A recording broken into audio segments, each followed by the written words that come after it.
The EU is punishing Britain for Brexit with its naked jingoism and threats to block vaccine exports, a minister has raged.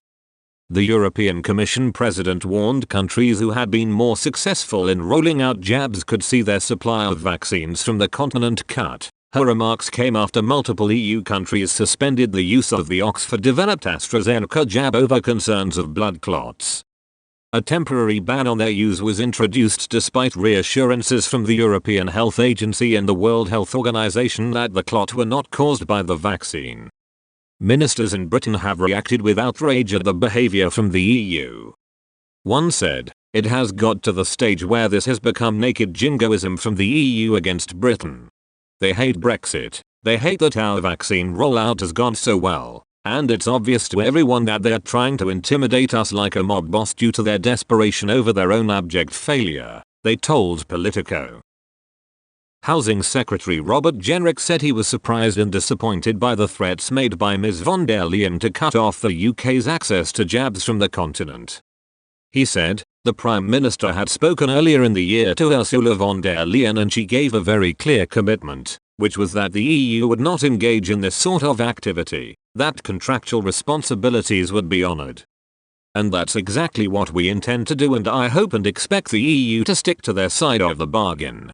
Meanwhile, Foreign Secretary Dominic Raab last night warned the EU the world's watching as he demanded an explanation for the comments coming from Brussels.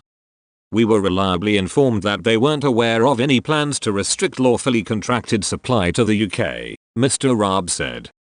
"We, like our European friends, are keeping supply chains open. Keeping trade and vital supplies of medical equipment and vaccines is critically important. We have all been arguing for this and we expect those assurances and legally contracted supply to be respected.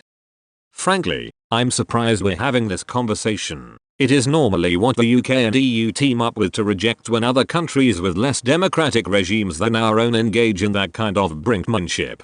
Senior backbench MP and deputy leader of the European Research Group David Jones said, "I would be surprised if people like Angela Merkel approved of Ursula von der Leyen's conduct. Emmanuel Macron might, but I don't think Angela Merkel will." Describing her actions as bizarre, he said the Commission president must now resign to normalize ties between the UK and EU. "Frankly, I think this lady needs to go," he said. "She's mishandled the whole procurement. EU vaccine procurement has been a disaster. She's completely mishandled her relations with AstraZeneca and now she's trying to turn the UK into a scapegoat for her own failures."